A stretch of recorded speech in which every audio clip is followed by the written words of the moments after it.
Hello दोस्तों, welcome to Abhipedia powered by Abhimanyu IAS. My name is Rohit Midda. Students, आज की हमारी क्लास के अंदर हम डिस्कस करेंगे the current GK of second week of June 2021। June 2021 के दूसरे हफ्ते के करंट जीके न्यूज को आज की क्लास के अंदर हम डिस्कस करेंगे। करंट अफेयर्स को बेसिकली वीकली हम 3 पार्ट में डिस्कस करते हैं। ठीक है, ये 3 पार्ट क्या क्या होता है? एक रहता है हमारा करंट जीके का पार्ट, एक रहता है हमारा मिसलेनियस जीके का पार्ट, एक रहता है हमारा इकोनॉमिक जीके का पार्ट। ठीक है, 3 पार्ट में डिस्कस करते हैं topic wise. Basically current GK में कौन कौन से टॉपिक्स की हम बात करते हैं? डिफेंस, एजुकेशन, हेल्थ हो गया, international affairs, science and tech, sustainable development, ठीक है, आर्ट एंड कल्चर, जियोग्राफी, उसके बाद पॉलिटी को लेकर। तो ये जो चीज़ें करंट न्यूज़ में आती हैं इनको हम डिस्कस करते हैं करंट जीके के हमारी क्लास के अंदर। उसके बाद इकोनॉमिक जीके का हमारा क्लास रहता है जिसके अंदर हम इंडियन इकोनॉमी हुआ या फिर फाइनेंशियल सिस्टम हो गया, बैंकिंग अवेयरनेस और ग्रोथ एंड डेवलपमेंट हो गया, रूरल डेवलपमेंट हो गया, एग्रीकल्चर हो गया, इन सब की हम बात करते हैं। और तीसरा हमारा रहता है मिसलेनियस जीके। मिसलेनियस जीके के अंदर हम जनरली बात करते हैं the person in news, appointment, ऑब्ituaries, उसके बाद awards, important days, books and author, states के कोई अपडेट होते हैं, सबमिट्स होती हैं, रिपोर्ट्स होते हैं, इंडेक्सेस होते हैं, इन सबको हम डिस्कस करते हैं हमारे मिसलेनियस जीके वाली क्लास के अंदर। तो चलिए, आज का हमारा क्लास है current GK of second week of June 2021। चलिए बढ़ते हैं क्लास की तरफ, क्लास को स्टार्ट करेंगे। तो सबसे पहले यहाँ पर डिफेंस की बात हो रही है। तो भारतीय नेवी, इंडियन नेवी ने यहाँ पर इंडियन नेवी ने यूएसए से पिछले साल एक डील करी थी। भारतीय नेवी ने, इंडियन गवर्नमेंट ने यूएसए की सरकार के साथ 2020 फरवरी में एक डील करी थी कि भारत को मिलेंगे यूएस से क्या 24 MH-60 रोमियो हेलीकॉप्टर्स। क्लियर? ये यूएस की एक कंपनी है लॉकहीड मार्टिन्स, ये कंपनी बनाएगी और भारत को देगी 24 MH-60 रोमियो हेलीकॉप्टर। तो ये जो 24 हेलीकॉप्टर भारत ने खरीदे थे, जो डील थी ये हुई थी 15,157 करोड़ में। ठीक है, 15,157 करोड़ रुपए में ये डील साइन की गई थी भारत और यूएसए के बीच में। अगर मैं डॉलर में बात करूं तो $2.13 बिलियन उस टाइम के अमाउंट की अगर मैं बात करता हूं तो। और ये जो हेलीकॉप्टर्स है, अब ये भारत ने खरीदे थे, 2020 में डील हुई थी। अब ये जो 2020 में हमने हेलीकॉप्टर खरीदे थे, इन 24 में से 3 हेलीकॉप्टर जो हैं ये जुलाई 2022 में भारत आएंगे, जुलाई 2022 में। ठीक है, यानी कि 1 साल बाद ये भारत में पहुंचेंगे। अब इन हेलीकॉप्टर्स के लिए इंडियन पायलट्स जो है ये ऑलरेडी यूएस में है। ठीक है, बेसिकली जो इंडियन पायलट्स हैं ये ऑलरेडी इन हेलीकॉप्टर्स की ट्रेनिंग लेने के लिए ऑलरेडी ही यूएस में बैठे हुए हैं। ठीक है, ये जो MH-60 हेलीकॉप्टर्स हैं ये बहुत ही अच्छे वे में बेसिकली लेटेस्ट डिज़ाइन के साथ बनाए गए, लेटेस्ट टेक्नोलॉजी के साथ वर्क करते हैं। बिकॉज इनमें क्या है, मल्टी मोड रडार्स, ठीक है, night vision devices, Hellfire missiles, torpedoes and precision guided weaponry इनमें लगाई गई है। तो ये जो रोमियो हेलीकॉप्टर्स हैं they are very need of the government of India. हमारे इंडियन नेवी को इनकी बहुत ज़रूरत है। तो अभी 24 की डील हमने साइन की हुई है। 15,157 करोड़ रुपीस का डील था और 24 में से 3 जुलाई 2022 में भारत भेज दिए जाएंगे। एंड किस कंपनी से खरीदा है? लॉकहीड मार्टिन से। कौन से देश से? यूएसए से। 15,157 करोड़ का ये डील था और 24 हेलीकॉप्टर टोटल हैं और जुलाई 2022 तक 3 भारत में आ जाएंगे, MH-60 रोमियो हेलीकॉप्टर्स। चलिए आगे बढ़ते हैं। नेक्स्ट, भारत और थाईलैंड के बीच में कारपेट एक्सरसाइज। देखिए, कारपेट क्या होता है? That is the coordinated petrol exercise. हालांकि भारत बहुत सारे देशों के साथ ये कारपेट एक्सरसाइज को ऑर्गेनाइज करता है। ठीक है, सिर्फ थाईलैंड के साथ ही कारपेट ऑर्गेनाइज नहीं होता है, बहुत सारी कंट्रीज के साथ कारपेट ऑर्गेनाइज किया जाता है। बट रिसेंटली किस कंट्री के साथ ऑर्गेनाइज किया गया? ये था थाईलैंड। तो भारत और थाईलैंड के बीच में अभी कंडक्ट किया गया 3 दिन का coordinated petrol exercise, that is a carpet exercise, Bharat और थाईलैंड के बीच में। क्लियर? भारत की तरफ से किस किस शिप ने हिस्सा लिया? That is a Indian naval ship Saryu. ठीक है, उसके बाद नेवल ऑफशोर पेट्रोल वेसल ने हिस्सा लिया। इन सब ने भारत की तरफ से हिस्सा लिया। एंड थाईलैंड की तरफ से HTMS कराबी, इसने हिस्सा यहाँ पर लिया। समझ में आया आपको? चलिए आगे बढ़ते हैं। नेक्स्ट, लद्दाख के जो लेफ्टिनेंट गवर्नर है दैट इज राधा कृष्णा माथुर साहब, इन्होंने एक स्कीम चलाई that is the Youn tab scheme. Youn मतलब यंग, टैब मतलब टैबलेट। बेसिकली अब लद्दाख के एरिया की अगर मैं बात करूं, लद्दाख का एरिया, जैसे लद्दाख को भी ज़्यादा टाइम नहीं हुआ है कि जम्मू एंड कश्मीर को डिवाइड करके 2 यूनियन टेरिटरीज घोषित की हो, तो वहाँ पर डेवलपमेंट अभी नहीं है। ठीक है, तो अभी जैसे कोविड-19 के चलते हुए पिछले 1 डेढ़ साल से जो स्कूल्स वगैरह है सब बंद पड़े हैं, सारा इम्पैक्ट जो है वो ऑनलाइन एजुकेशन पे टिका हुआ है, सब कुछ ऑनलाइन एजुकेशन पे टिका हुआ है।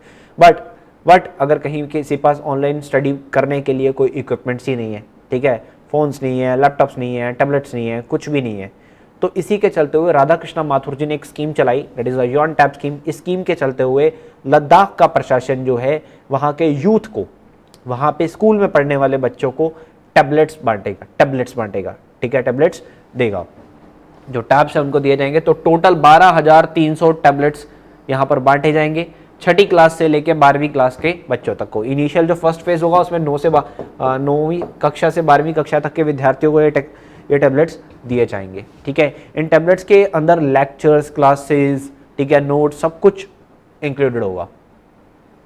तो पढ़ाई को बूस्टअप करने के लिए, ऑनलाइन एजुकेशन को बूस्टअप करने के लिए लद्दाख के प्रशासन के द्वारा ये इनिशिएटिव रेज किया जा रहा है। योन टैब स्कीम लद्दाख के प्रशासन के द्वारा लॉन्च की गई है ताकि जो सरकारी स्कूलों में पढ़ने वाले यहाँ के बच्चे हैं उनको मिले एक पढ़ाई के लिए अच्छा इनिशिएटिव, ठीक है। तो 12,300 टैबलेट कौन सा जो यूनियन टेरिटरी या स्टेट बांट रहा है, यह है लद्दाख। और लद्दाख के लेफ्टिनेंट गवर्नर कौन है? राधा कृष्णा माथुर। आगे देखिए तो रायमना नेशनल पार्क।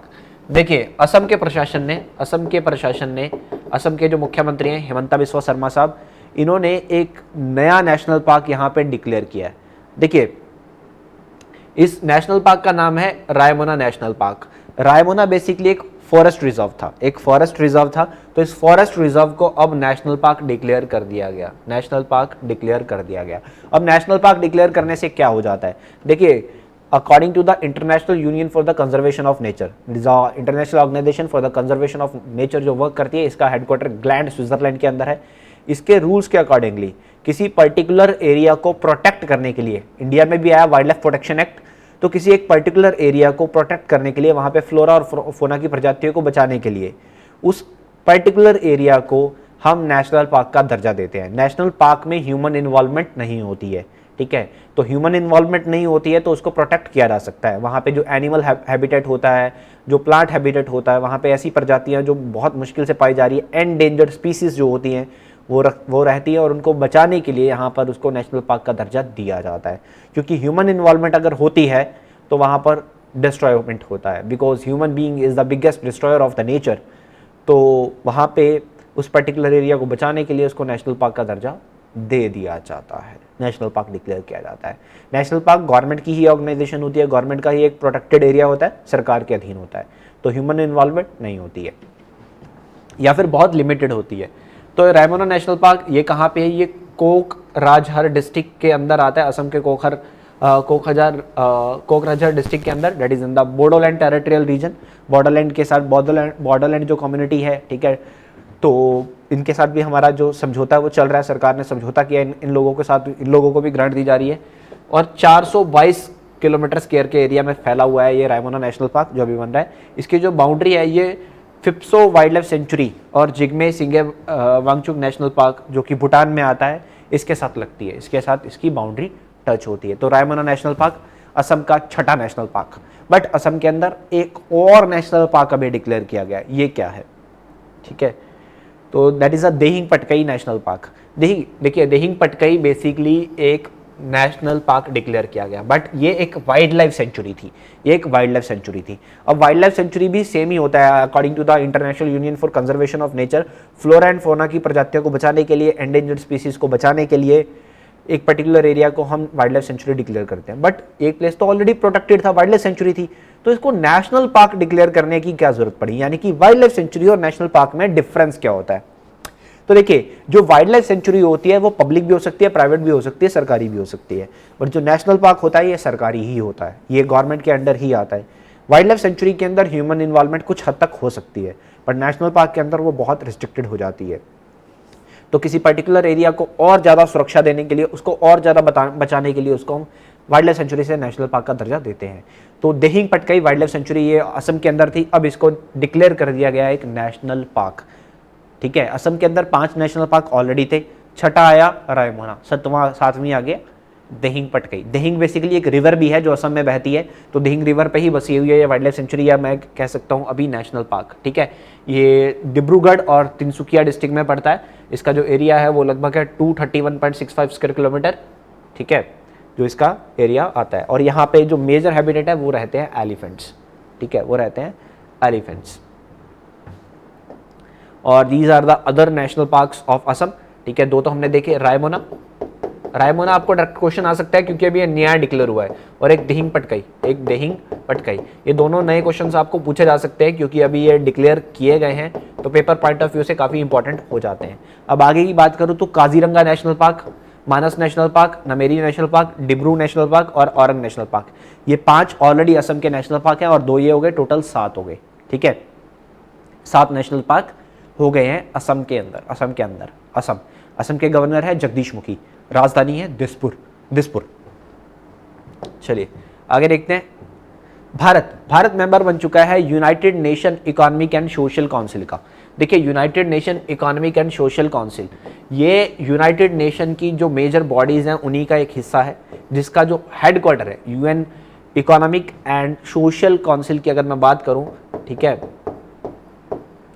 इसका जो हेडक्वार्टर है ये 2 जगह पे है। इसका जो बेस है वो है एक तो न्यूयॉर्क में, दैट इज इन यूएसए, एक है जिनीवा में, दैट इज इन स्विट्जरलैंड। ठीक है, ये आपको ध्यान रखना है। तो भारत इसका मेंबर बना है 2022 से लेकर 2024 के लिए। 2022 से लेकर 2024 तक भारत इसका मेंबर बना। बेसिकली जो भी वोटिंग कंडक्ट किया गया था उसके चलते हुए यहाँ पर एशिया पैसिफिक रीजन में से जो एरियाज यहाँ पे ऐड किए गए वो 4 एरियाज थे। एक था अफगानिस्तान, एक था कजाकिस्तान, तीसरा था ओमान और चौथा था इंडिया। इन चारों को भी ऐड किया गया। टोटल यहाँ पर 54 मेंबर है। ठीक है, United nation economic and social council के अंदर 54 मेंबर्स यहाँ पे ऑलरेडी हैं। ठीक है, तो ये यूएन का ही एक पार्ट है जो यहाँ पर वर्क करता है इंटरनेशनल इकोनॉमिक सिचुएशन को देखने मेजर करने के लिए, इकोनॉमिक सिचुएशंस हो या सोशल मेजर्स हो, इन सबको देखने के लिए और कुछ पॉलिसीज बनाने के लिए कि किस तरह से इसको सॉल्व आउट किया जा सकता है। तो इंडिया इसका मेंबर बन चुका है, भारत इसका मेंबर बन चुका है 2022 से 2024 के लिए। चलिए आगे बढ़ेंगे। अब हेल्थ की अगर मैं बात करूं तो देखिए, अभी तक इंडिया में जो कोविड वैक्सीन की अगर मैं बात करूं तो कोविशील्ड जैसे मैंने आपको बताया था, सीरम इंस्टीट्यूट ऑफ इंडिया की वैक्सीन है। ठीक है, बेसिकली एस्ट्राजेनेका और ऑक्सफोर्ड की वैक्सीन है, जिसको इंडिया में सीरम इंस्टीट्यूट ऑफ इंडिया बनाता है। सीरम इंस्टीट्यूट ऑफ इंडिया दुनिया का सबसे बड़ा वैक्सीन मेकर है, दुनिया की सबसे बड़ी वैक्सीन बनाने वाली कंपनी, जिसके सीईओ है मिस्टर आधार पूनावाला। और दूसरी वैक्सीन जो है वो है कोवैक्सीन जो है ये भारत बायोटेक की वैक्सीन है, भारत बायोटेक इसको बनाता है। अब तीसरी वैक्सीन जो हमने रशिया से इंपोर्ट करी, अब रशिया से वैक्सीन जब भारत में इंपोर्ट करी तो भारत में इस वैक्सीन को पहले बना रहा था डॉक्टर रेड्डी लैबोरेटरीज भारत में इसको बना रही थी, भारत के लिए इसको बना रही थी। बट अभी DGCI that is drug controller general of India ने सीरम इंस्टीट्यूट ऑफ इंडिया को अप्रूवल दे दिया कि सीरम इंस्टीट्यूट ऑफ इंडिया जो है ये यहाँ पर भारत के अंदर स्पुतनिक जो कि रशियन वैक्सीन है इसको प्रोडक्शन कर सकता है, इसको मैन्युफैक्चर कर सकता है, इसको प्रोड्यूस कर सकता है। ठीक है, तो जो सीरम इंस्टीट्यूट ऑफ इंडिया है इसने यहाँ पर गमाल्या रिसर्च इंस्टीट्यूट ऑफ एपिडेमियोलॉजी, ये रशिया की एक कंपनी है, रशिया का एक इंस्टीट्यूट है, इसके साथ एग्रीमेंट साइन किया कि ये अपनी टेक्नोलॉजी यहाँ पर सीरम इंस्टीट्यूट के साथ शेयर करे और सीरम इंस्टीट्यूट यहाँ पर भारत के अंदर प्रोड्यूस कर सके रशियन वैक्सीन स्पुतनिक को। और यहाँ पे DCGI ने अप्रूवल तो दे दिया, बट DCGI ने बोला है कि बहुत सारे जो डॉक्यूमेंट्स है वो आपको सबमिट करने पड़ेंगे रशियन गवर्नमेंट के साथ, जो आपने एग्रीमेंट किया बेसिकली फॉर द टेक्नोलॉजी वो आपको देना पड़ेगा। गमल्या के साथ जो आपने प्रोडक्शन का एग्रीमेंट किया वो आपको देना पड़ेगा। ये सारे कुछ एफिडेविट्स आपको देने पड़ेंगे, आपकी कैपेसिटी ये सारे कुछ एग्रीमेंट्स आपको देने पड़ेंगे, तभी जाकर आप इसको मैन्युफैक्चर कर पाएंगे। तो सीरम इंस्टीट्यूट ऑफ इंडिया ये पुणे बेस्ड एक इंस्टीट्यूशन है, पुणे की कंपनी है, पुणे, और इसके CEO है मिस्टर आधार पूनावाला। चलिए स्पुतनिक वैक्सीन देखिए, हम जो भी डिस्कस कर रहे हैं, अगर आपको किसी तरह का डाउट आ रहा है तो you can ask in the comment section. आप कमेंट सेक्शन के अंदर अपना कोई भी डाउट पूछ सकते हैं। आगे देखते हैं तो national commission for protection of child rights, ये एक बॉडी है जो कि ministry of women and child development के अंदर यहाँ पे काम करती है for the child protection, that is the national commission for protection of child rights. इसने एक पोर्टल लॉन्च किया, दैट इज बाल स्वराज पोर्टल, जिसको नाम दिया गया Covid care portal, Covid care portal. अब देखिए कोविड-19 के चलते हुए बहुत सारे बच्चे ऐसे भी हैं जिनको प्रॉपर केयर या प्रोटेक्शन नहीं मिल पा रहा, तो ऐसे बच्चों को सर्च करने के लिए, देखने के लिए कि कहाँ पे बच्चे हैं और इनको प्रॉपर सुविधाएं देने के लिए इसको लॉन्च किया गया, बाल केयर, बाल स्वराज कोविड केयर। और इसके अलावा कोविड के चलते हुए बहुत सारे बच्चे ऐसे भी हैं जो ऑर्फन हो गए, जो अनाथ हो गए, ठीक है। जैसे मैंने आपको बताया था अपनी प्रीवियस इकोनॉमिक वाली क्लास में, अगर आपने देखा हो कि प्रधानमंत्री जी ने पीएम केयर्स में से 10 लाख रुपए अनाउंस किए हैं जो बच्चे यहाँ पे कोविड की वजह से जिनको जो रिसोर्सेज मिलने चाहिए, ठीक है।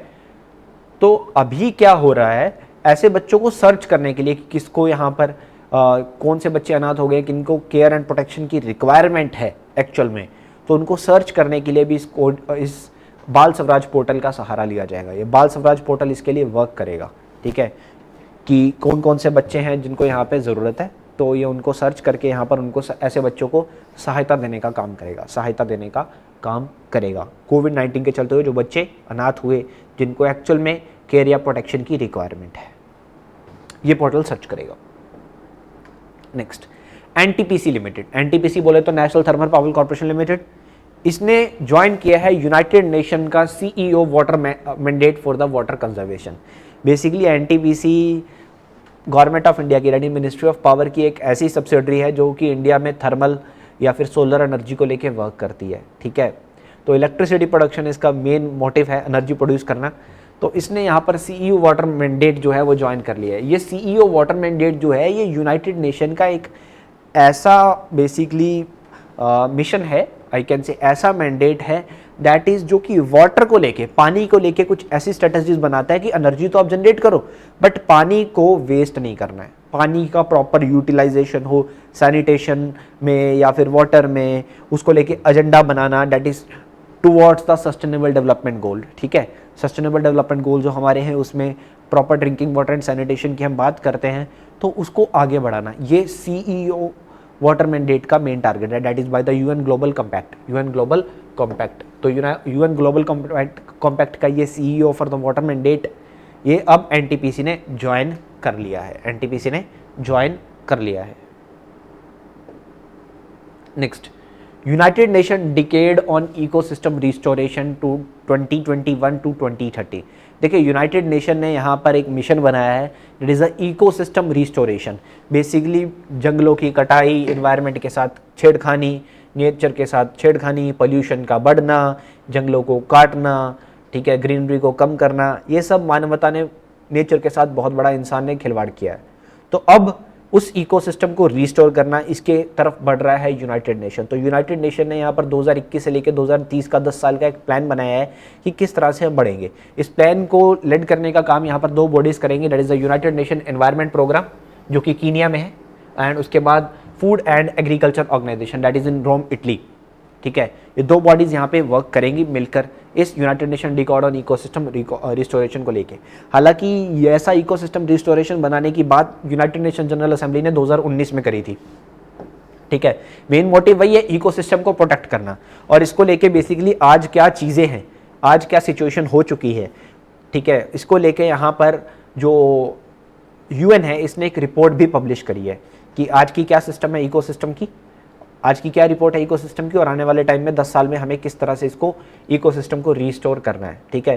किस तरह से जो बंजर भूमि है उसको वापस फॉरेस्ट लैंड में लेके आना है, किस तरह से जो डिग्रेडेड लैंड है उसको किस तरह से रीस्टोर करना है फिर से, ठीक है। वाटर हो गया, सैनिटेशन हो गया, जो कचरा गंदगी है उसको किस तरह से बायोग्रिड करना है, सब कुछ यहाँ पर इकोसिस्टम रिस्टोरेशन प्लान के अंदर बनाया गया है। तो यूनाइटेड नेशन का ये ecosystem restoration plan for the 2021 to 2030 ये बेसिकली हमें लेके जाएगा हमारे 17 सस्टेनेबल डेवलपमेंट गोल जो हैं उसकी तरफ, जो हमें 2030 तक अचीव करने हैं, ठीक है। चलिए आगे देखते हैं। इसके लिए बेसिकली एक मल्टी पार्टनर ट्रस्ट फंड बनाया गया है, ठीक है, जो कि यहाँ पर फंडिंग करने का काम करेगा। एंड जर्मनी पहला कंट्री बना है जिसने फंडिंग भी दे दिया है, that is 14 million Euros. 14 million Euros भी यहाँ पर जर्मनी के द्वारा दे दिए गए हैं। तो क्वेश्चन मेरा ये भी बन के आता है, which country became the first country to grant the funding for the ecosystem restoration plan of the United Nation, that is 14 million euros by the Germany. चलिए नेक्स्ट, हमारा जो आयुष मिनिस्ट्री है इसने लॉन्च किया है एक ऐप, नमस्ते योगा ऐप। ये नमस्ते योगा ऐप क्या है? बेसिकली देखिए, अभी एक कर्टन रेजर ऑर्गेनाइज किया गया योगा को लेके। हालांकि 21 जून को होता है योगा डे, 21 जून को हम योगा डे ऑब्जर्व करते हैं। तो योगा की महानता को, योगा के बेसिकली कल्चर को आगे बढ़ाने के लिए, योगा को आगे लेके आने के लिए, योगा एक्सरसाइजेज को आगे दुनिया भर में प्रमोट करने के लिए योगा डे ऑब्जर्व किया जाता है। तो उसी योगा डे के टुवर्ड्स यहाँ पर बढ़ते हुए एक कर्टन रेजर इवेंट ऑर्गेनाइज किया गया, ठीक है, by the ministry of Ayush. Ayush बोले तो it is the Ayurveda, yoga and naturopathy, यूनानी सिद्धा एंड होम्योपैथी। ये हमारा आयुष मंत्रालय है जिसके मिनिस्टर है श्रीपद येसो नायक। तो यहाँ पर इसने एक कर्टन रेजर ऑर्गेनाइज किया, ठीक है। इस कर्टन रेजर को बेसिकली मिनिस्ट्री ऑफ आयुष ने Morarji Desai national institute of yoga के साथ मिलकर ऑर्गेनाइज किया। और इसका थीम क्या रहा? That is be with yoga be at home, be with yoga be at home. कि आप घर पे वेले बैठे हो, यानी कि कोविड ने सबको अंदर बंद कर दिया, लॉकडाउन था, तो घर पे बैठ के एटलीस्ट योगा करें। ये आपको मेंटली और फिजिकली दोनों तरह से फिट रखेगा, और इसी कर्टन रेजर इवेंट के चलते हुए हमारा जो आयुष मंत्रालय है इसने एक ऐप लॉन्च कर दी, दैट इज नमस्ते योगा ऐप, ताकि इसमें योगा की जो टेक्निक्स हैं वो आपको देखने को मिल सकती है। चलिए आगे देखें तो यूरोपियन स्पेस एजेंसी ने बोला कि हम वीनस पे एक मिशन भेजेंगे। वीनस पे एक मिशन भेज रहे हैं 2030 में। इस मिशन को नाम दिया गया एनविजन। तो यूरोपियन स्पेस एजेंसी ने इसको टारगेट किया है कि 2023 तक वो इसको लॉन्च कर देंगे, क्योंकि वीनस का जो इनर सरफेस एरिया है बेसिकली उसको देखने के लिए कि क्या क्या चीज़ें हैं, क्या क्या वर्क है, तो उन सब चीज़ों को कि अर्थ से किस तरह से डिफरेंट है वीनस, ठीक है, क्या कंपैरिजन है, क्या प्रॉब्लम्स है, ठीक है। तो ये सारा कुछ देखने के लिए, वीनस की स्टडी के लिए ये मिशन भेजा जाएगा by the European Space Agency, ठीक है। Why Venus and Earth evolve so differently, Venus और अर्थ में एक्चुअल में डिफरेंस क्या है, ठीक है। तो बेसिकली जो यूरोपियन स्पेस एजेंसी है वो नासा का सहारा यहाँ पे लेगी। नासा की कंट्रीब्यूशन के चलते हुए जो ESA है, that is the European Space agency है, वो यहाँ पर वर्क करेगा इस मिशन को आगे लेके जाने के लिए। चलिए, और नासा भी यहाँ पे हेल्प करेगा, नासा इसकी हेल्प करने वाला है। चलिए, तो ये था हमारा बेसिकली, इसको हम पहले पढ़ चुके हैं, ठीक है। एम्बीटैग बेसिकली हमने प्रीवियस क्लास में कर लिया था, यहाँ पे थोड़ा स्लाइड एरर है। तो एम्बीटैग जो है ये एक डिवाइस है जो कि IIT रोपड़ के द्वारा बनाया गया था। बेसिकली जो पेरिशेबल फूड्स होते हैं, जैसे पेरिशेबल दवाइयाँ हैं जिनको एक पर्टिकुलर टेम्परेचर का रिक्वायरमेंट होता है एक जगह से दूसरी जगह पर ट्रांसफ़र करने के लिए, तो एक डिवाइस जो कि इनका temperature, real time temperature measure करता है, तो वो है एम्बीटैग, जो यहाँ पे IIT रोपड़ के द्वारा बनाया गया। तो ये था बच्चों हमारा करंट जीके का पार्ट, करंट जीके, जिसमें हमने कुछ इंपॉर्टेंट करंट जीके न्यूज़ को डिस्कस किया of the second week of June 2021। अगर आपको क्लास के दौरान किसी तरह का डाउट रहा, कुछ प्रॉब्लम है, कुछ समझ में नहीं आया, तो you can write in the comment section. आप कमेंट सेक्शन में अपना किसी भी तरह का डाउट पूछिए, ठीक है। आप कमेंट सेक्शन के अंदर अपना किसी भी तरह का डाउट पूछ सकते हैं। तो क्लास को ये समाप्त करेंगे, बट अगर आपने अभी तक चैनल को सब्सक्राइब नहीं किया तो चैनल को सब्सक्राइब कर लीजिए और बेल आइकन दबाना नहीं भूलें ताकि आपको अपडेट्स मिलते रहे। इसके अलावा करंट अफेयर्स के जो कोर्सेज हैं उनका लिंक नीचे आपको यूट्यूब डिस्क्रिप्शन में मिल जाएगा। तो it's all for today, thank you so much, have a nice day.